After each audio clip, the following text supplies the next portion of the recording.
नमस्कार मित्रमैत्रिणींनो. प्रत्येक स्त्रीने ऐकावी अशी कथा. माझ्या लग्नाला जेमतेम 11 महिने झाले होते आणि मला फोन आला की तू बाप झाला आहेस. पण ही बातमी ऐकून माझ्या पायाखालची जमीनच सरकली.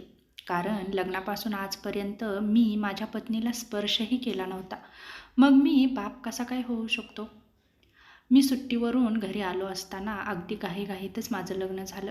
लग्नाच्या पहिल्याच रात्री जेव्हा मी माझ्या खोलीमध्ये गेलो, तेव्हा मी पाहिलं होतं की माझ्या पत्नीची तब्येत अतिशय खराब आहे.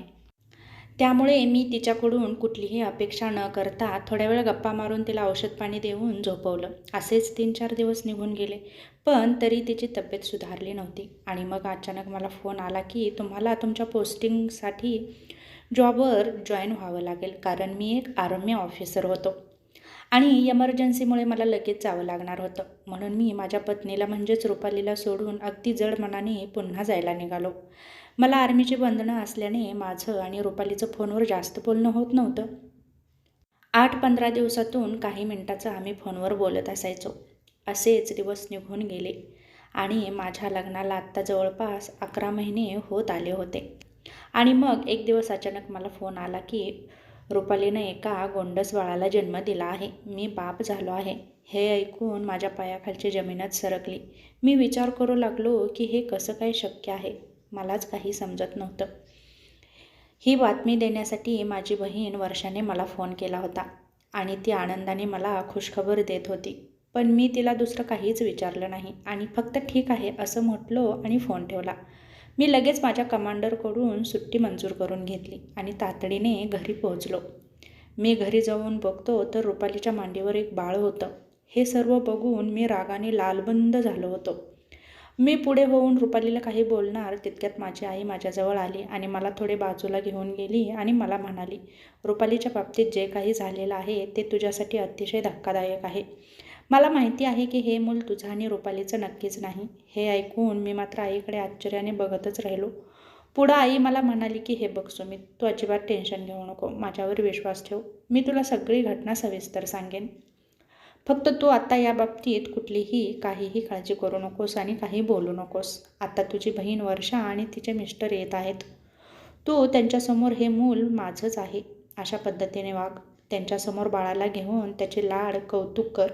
हे मूल आपण त्यांना दत्तक देणार आहोत. हे मूल तुझं आणि रुपालीचं आहे असं आम्ही तुझ्या ताई आणि जिजूंना सांगितलेलं आहे. त्यामुळे तुझ्या वागण्यातून त्या दोघांना कुठलीही शंका येणार नाही याची काळजी घे. कारण तसं झालं नाही तर तुझ्या ताईच्या संसारावर आभाळ कोसळेल आणि आम्ही घेतलेल्या इतक्या दिवसांच्या कष्टाचं चीज होणार नाही.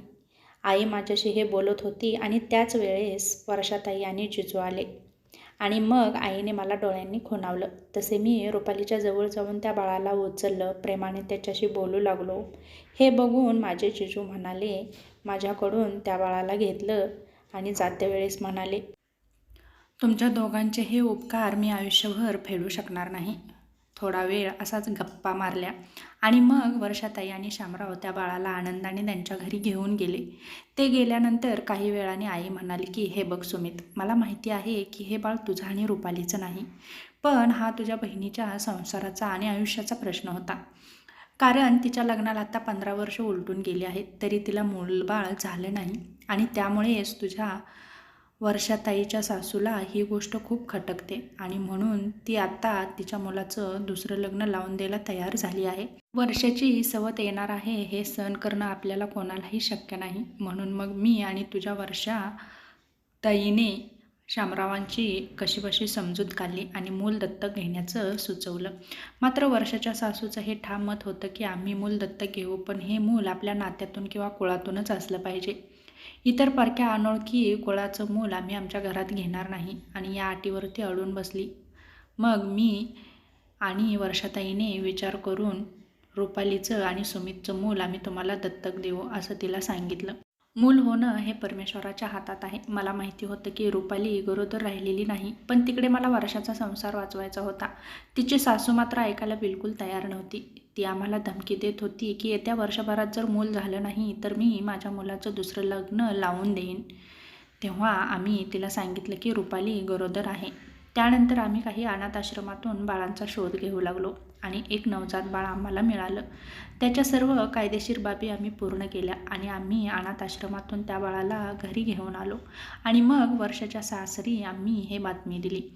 त्यावर शामराव म्हणाले की आपण एकदा सुमीची परवानगी घेतली पाहिजे, म्हणूनच तुझ्या वर्षाताईने त्यांच्यासमोर फोन करून तुला बाळ झालं आहे अशी बातमी दिली आणि तुझं अभिनंदन केलं, जेणेकरून शामरावांना असं वाटावं की खरोखरच हे मूल तुझं आणि रुपालीचं आहे.